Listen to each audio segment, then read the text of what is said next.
Welcome to the Fire and Earth podcast with your hosts, Jason Mefford and Kathy Gruber. Fire and Earth, giving you the keys to unlock your limitless potential.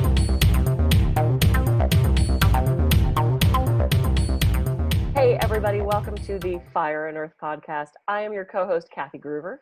And I'm Jason Mefford. Welcome back, everybody. Woohoo! Well, today we thought we'd talk about falling off the wagon. You gonna be okay? Am I going to be okay if I fall off the wagon? Yeah. Maybe sprain something?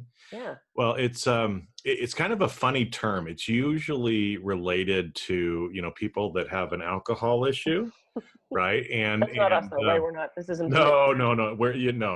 Okay, good. But but it kind of goes back to the point of it like a water wagon. And so people, switching from alcohol to drinking water, and so they're on the water wagon.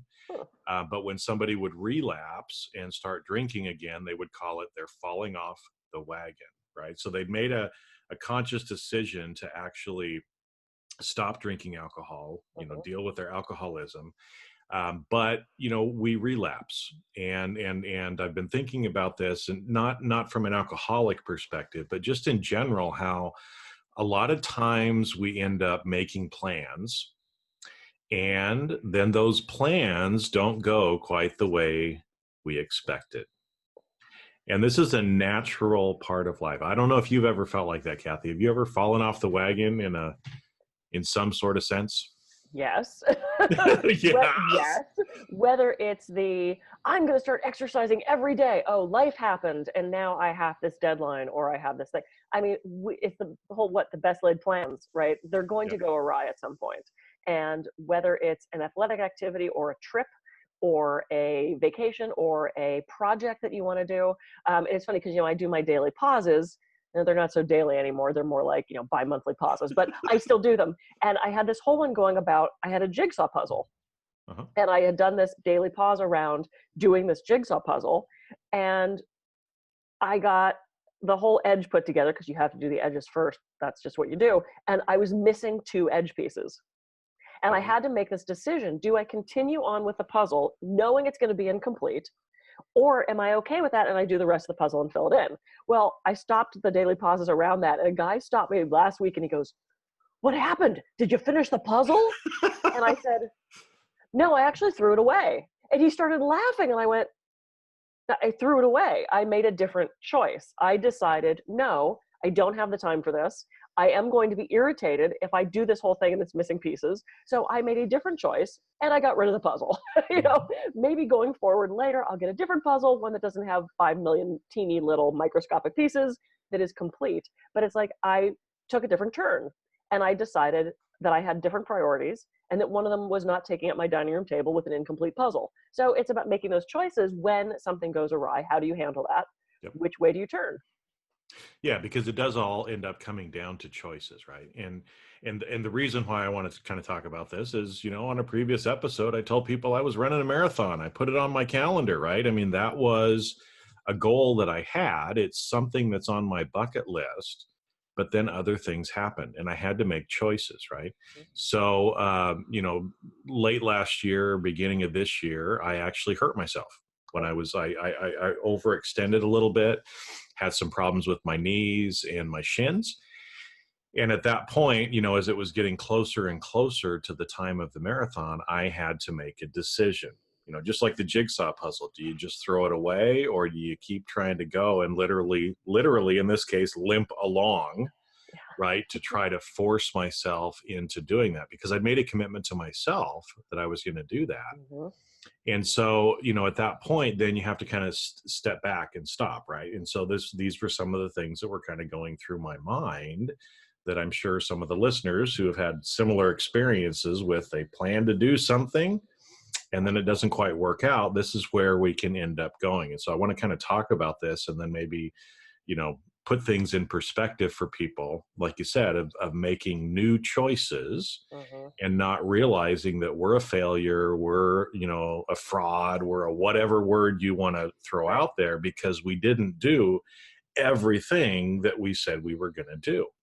Right. So like I said, I mean, I got hurt, and I had to decide, do I continue to try to run every day and increase my mileage so that I can end up hitting that? And I had to stop and sit back and go, okay, it's on my bucket list. Before I die, I'm going to run a marathon. But does it have to be this year? No, it doesn't have to be this year. I'm still going to do it. And like I said, I had to make the choice, because from a health perspective, it would have hurt my body more to continue. Plus, there were some other things going on, right? Is that I have been trying to work more on my mental mindset.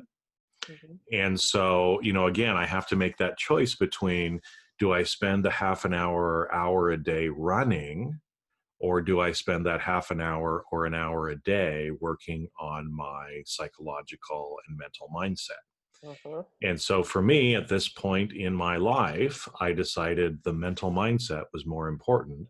And I'm just going to push pause on the marathon for now.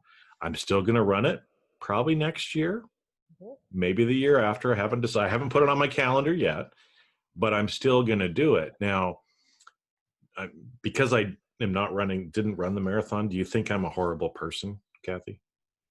Oh, yeah. Really? No. Dang, that was not the answer. No, in fact, as you were talking about that, I was thinking that exact thing. Now, when we decide, okay, I'm not going to do the puzzle, I'm going to throw it away, were there people that watched that episode of it and went, what a loser? We sometimes power through things because of these expectations of other people or the judgment of other people. So it's actually funny that you said, do you think I'm a horrible person? Because I was just thinking that. It's like there have been times where I said, I'm going to do this thing, and then I don't, because of either I decide not to, or it's not going to work, or something gets in the way. And I can see people kind of going, yeah, you were so going to run a marathon. They think you're lying about it. And it's like, we need to give ourselves permission to, one, ignore those other people, but we need to give ourselves permission to make the best choice for us in that moment. And sometimes it is tossing out the puzzle, or not doing the marathon, or not making that meeting, or, people never know what's actually going on with us unless we tell them every detail, which we don't. It's none of their business anyway. So how do you pivot and switch into something else and not fall so strongly on, oh man, everyone's going to think I'm a loser, or da da da. Like, how do you do that? That takes a lot of self-awareness and a lot of self-strength to be able to fall off the wagon. So how do we not worry about what everyone's judgy about? Well, that's the big thing, right? Because again, I was feeling some of those thoughts, right? Like, oh, I'm not only letting myself down, but what are other people going to think about me? And here's the reality: nobody knows or cares. Right? Is most of the time we project, or we put things into our own mind that are not there. Right. And so before, we talked about fear, right? False expectations appearing real. So, I kind of had a fear of, people might look at me and think, oh, Jason's a big loser. Look, he can't even do what he said he was going to do. He's a liar. He's a whatever. Right. But that's not what people are thinking. Yeah. Right. Most people are busy enough in their own life that they're not even thinking about what we're doing. No. Right. I have never once woken up in the middle of the night and gone, did Jason run that marathon? What a bum. I can't believe it. Well, I'll think about it tonight, though, when I awaken. I'll ponder you. I'll hold you in my brain. But here's the other thing. Frankly, it is none of our business what anybody else thinks of us. Mm-hmm. Mm-hmm. We can't change it. I mean, God, did I care when I was a kid? I cared so strongly what other people thought, because that's sort of that 7th, 8th, 9th grade thing, which was the most hellish time of anybody's life. We cared so much what people thought about us. That's the time we were actually building who we were and getting those ego parts in place. Now, as adults, it's none of our business. It's really none of our business what anybody thinks about us. So good for you. I'm proud of you for making that choice, because, as a massage therapist, I still have so many people who they are really limping along. Like, I've got to do this marathon, and they've got things torn, and they've got things broken, and they just run through it. And it's like, okay, that's a poor choice at that point. Are you sacrificing long-term gain for the short-term poof? Are you playing the long game, or are you playing the short game? And if you injure yourself trying to do this thing now, that might end your running career. That might mean you can't walk anymore. That, you know, you have to weigh those options of, is it so important that I do this thing that might hurt me for other things? Or do I play the long game, do the smart choice, and say no to something that you had previously said yes to? Well, and I think, because you asked the question, what do you do when you get into that point? I think we've kind of talked about a couple of those, but maybe to kind of summarize, for people that it kind of went, quickly as we're talking there, because, the first thing, like you said, is kind of stop and reassess. Mm-hmm. Was that thing really that important? Is it a short-term or long-term thing? Right. So in the case of the puzzle or the marathon, right? That's something really in the short term. The long term, it really probably doesn't matter. It's still going to happen anyway. So at that point, we can stop and say, okay, probably not that big a deal, right? Mm-hmm. If we're worried about what other people might be thinking, if we're fearful about that, then again, we kind of stop and should say, well, you know what? It doesn't really matter what other people think. Now, like you said, a lot of times we revert back to that 7th or 8th grade, kid Mm-hmm. that does care tremendously about what other people think, but we have to have that self-compassion for ourselves Mm-hmm. and realize that your self-worth has nothing to do with what other people think of you. Yeah. Right. It has to come internally.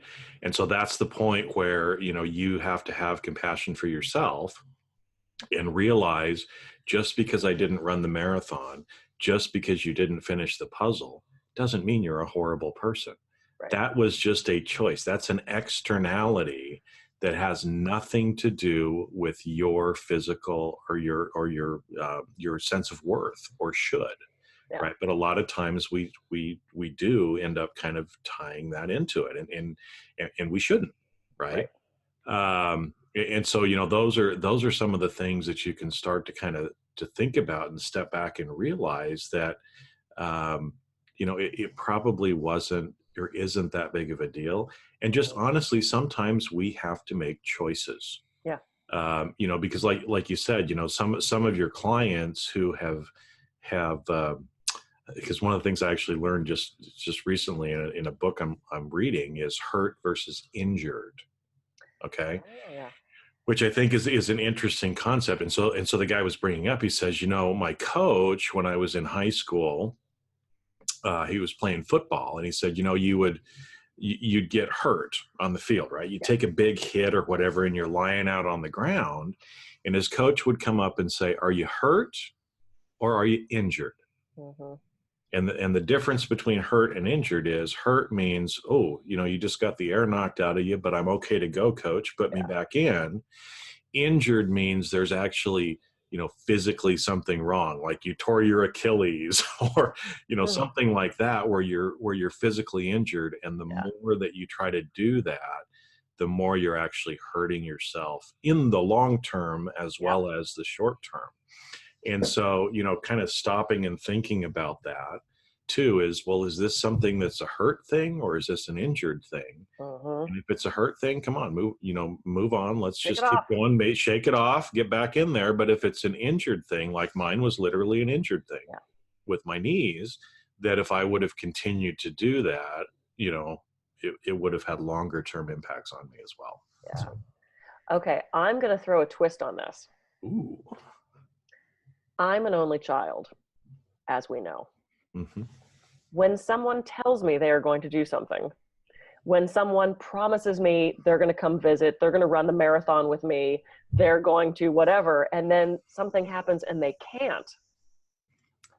Oh, this is a tough one for me because I'm very literal. So if you tell me I'm calling you at 2 and I arrange my day to take your call at 2, and then at 2 you go, oh, I can't. There's a part of me that goes, but, so that takes compassion from my part. That takes understanding. It takes patience. It takes honing those things in myself to be patient with other people when they have to not make a decision like that. A woman contacted me. She's like, hey, I just read this article about you. I'd really love you I'd love to have you on my radio show. When can we chat? I said, I can chat this Friday. She has this whole hour-long thing. And I said, but I'll be very honest with you. I do not have an hour available to come into your studio and do this till the end of May, beginning of June. Mhm. And I didn't hear anything back from her. And I was like, so I reached out again. I said, hey, wanted to see if you still wanted to get together. Didn't hear anything. And I'm like, okay, well, maybe she doesn't want to wait. Maybe something happened, whatever.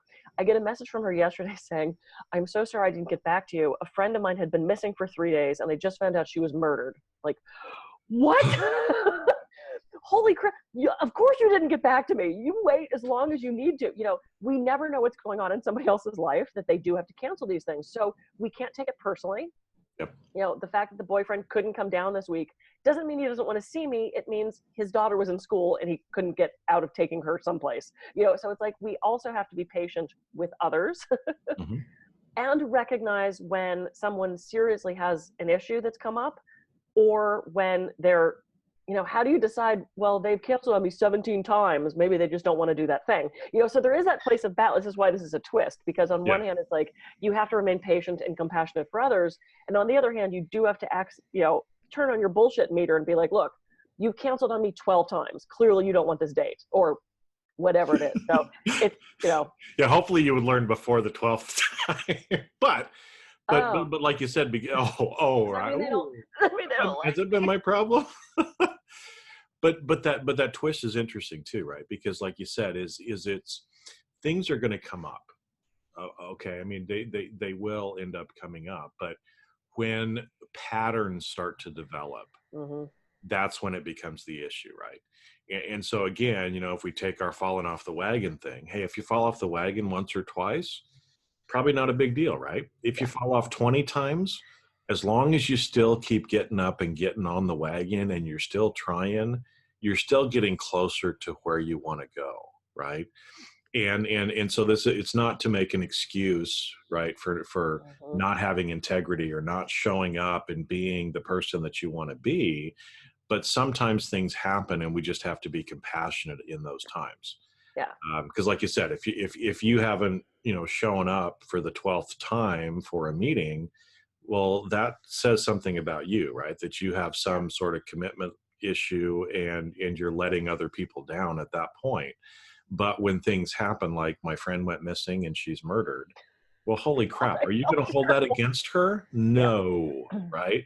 I mean, that's totally something that you can appreciate and have compassion for her as well, because those things happen, and it's like, I mean, as we've talked kind of off camera as friends and everything, there's things that come up, as we get older, we have issues with parents and other things that just kind of come up as you're caring for elderly parents, or other personal things that do come up. They shouldn't be the norm, right? But you can't fully anticipate everything, and sometimes those things are going to happen.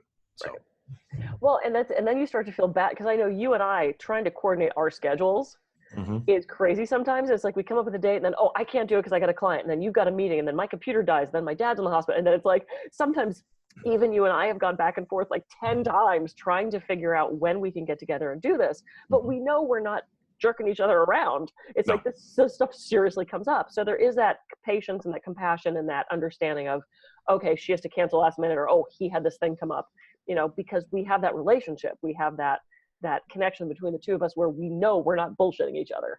And it goes back to that short-term, long-term thing too, right? Is we know that we're committed to each other. We have a vision and we're showing up to try to serve other people, by doing this podcast. And so it's something that is important to us. And yes, sometimes in the short term, you're going to be traveling. I'm in Boston next week. I think you said you're doing a trifecta next week. So you'll be in 3 cities next week. And sometimes in the short term, things may not work out that particular week, but we know that we're committed to doing this, and we will find, or we will make time, right? Because I don't like the word found time, just because there is no such thing as found time. We all have 168 hours in a week. We just choose how we're going to spend that time. And so we have to take or make time to do those things that are important for us. Yeah. So. Or do those things that are important for other people. Because Yeah, sometimes it is about doing something for somebody else as well. And we sacrifice things that we might want to do because we want to help that other person, because we need to work at the food bank, or so-and-so needs a ride, or I'm going to pick up those kids, or, I mean, it's like we do that stuff too. And that's important as well, is to have that selflessness to give to other people when they need something, when maybe they've fallen off the wagon and they need our help. Because both of us are in the caring industry to a certain extent, as a speaker and as a talking to people about risk and talking to people about stress. And, we are there for other people, and we will make those sacrifices. At least I think we will. Won't we? We will. Well, no, we do. I mean, because, it's like that. When I have a client who is I just talked to one this week, he's having some political issues with his board. Oh. There's some things that are going on and some other stuff. And so he's like, Jason, how do I deal with this? Right. What landmines am I going to step on? How do I do this report? Who do I send it to? How do I do this? It's like, well, at that time I needed to kind of drop what else I was doing because he needed my help in the short term. And in the long term, giving up whatever I was doing in the short term is helping to strengthen that relationship with him as well. Right. It's helping him in the short term, which he needs, but in the long term for our relationship, helps out as well. And so again, like you said, sometimes we have to give up a little bit of maybe what we had planned or what we want to do in order to help out and be there for other people as well. Right. You still have to take time for yourself, but again, it's a short-term, long-term thing that you're still trying to get where you're going in the long term, while making those decisions that are actually conscious decisions, right? And I think that's one of the important things too, is to realize that if you're consciously deciding, it's okay, right?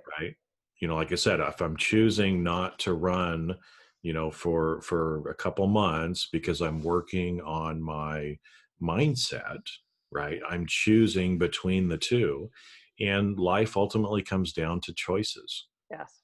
Because we can't do everything all the time, and we have to make some of those choices, and it's okay, right? Because again, if you're thinking about the long term, if you're thinking about where you want to go, and what's really important to you and to the people that you love, then you're gonna make the right choices.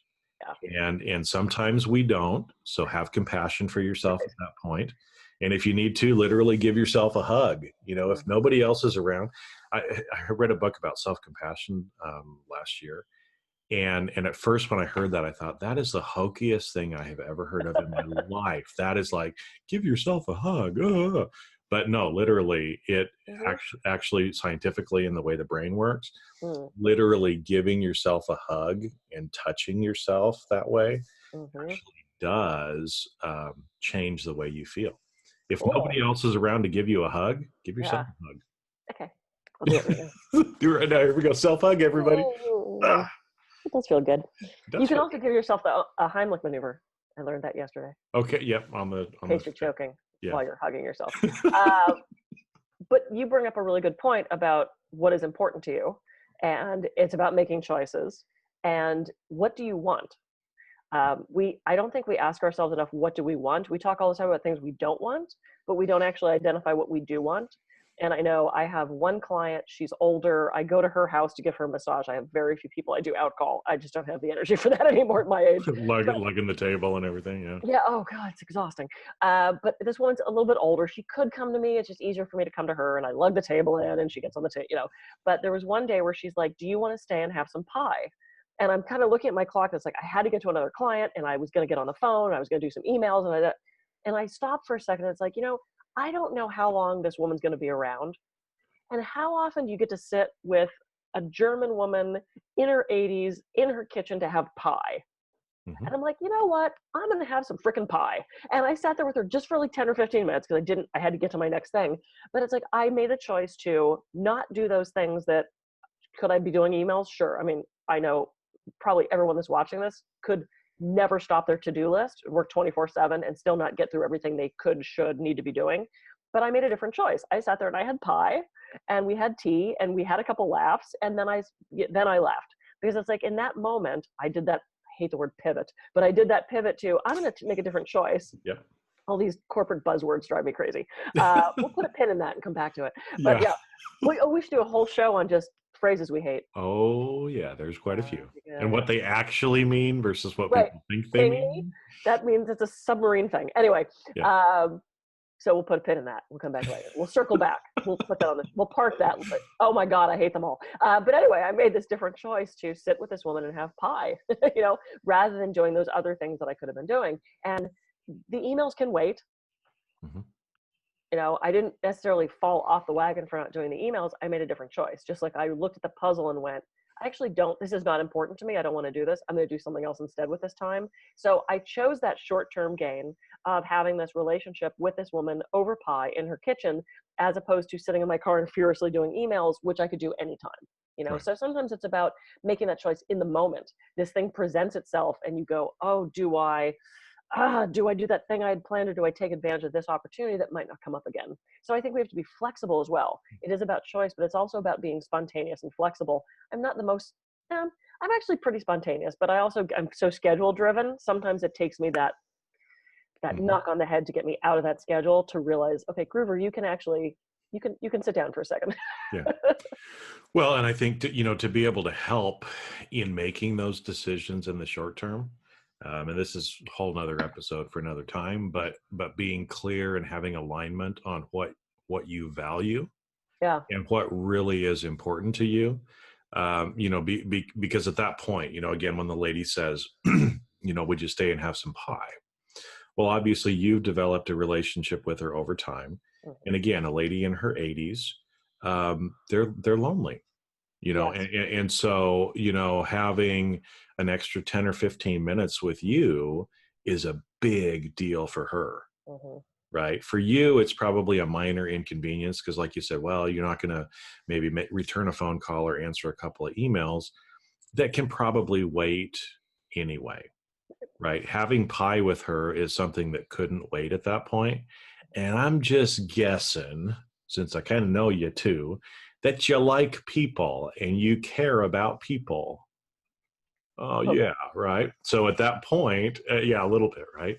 So at that point, when she says, Kathy, would you stay and have some pie? You had to make a decision, but it really wasn't that hard of a decision for you. Right. Because you know what you value and what's most important to you. Mm-hmm. And the 15 minutes for her was a better way to spend your time than doing some of those other things. Yeah, absolutely. It's choice. It's choice. Choice. It's choice. All right. Well, that's probably a good place to kind of wrap up for the day, right? So, okay, let's see here. What did we talk about? If you fall off the wagon, well, we talked about pie. We didn't talk about any animals in this episode, though. No, we got pie and booze. We got pie and booze. It's a complete episode right there. There you go, right? So yeah, if you've made plans and they don't go the way that you expected, if things come up and you're at that point when you have to kind of make a choice, right? Is to decide, and again, think about short term versus long term, think about what you value, Mm-hmm. and what would be the best use of your time at that particular point in time. And just have some compassion for yourself, because don't worry about other people thinking you're a loser if you didn't do something, because either one, they don't even realize it or care. And the second point is what other people think about you has nothing to do with your self-worth and your self-value. And it's none of your business. Yeah. And so just have some compassion for yourself, make the best choices that you can, again, based on what you value, and where you think it is and where you need to get in the long term.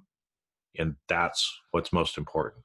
Yeah. If you fall off, get up, dust yourself off, make a new decision, and move forward. Yeah.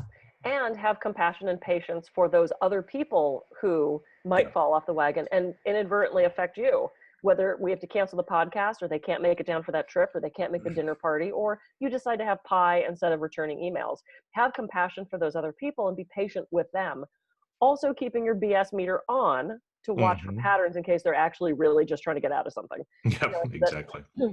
It's a place of balance. But yeah, so go for it. Get back on the wagon. Be gentle with yourself. Be gentle with others. I'm Kathy Gruber. I can be reached at kathygruber.com. And I'm Jason Mefford. I can be reached at jasonmefford.com. So go forth, have a great rest of your day. If you fall off, get back on and make this life amazing. And we will see you on another episode of the Fire and Earth podcast. See ya. See ya.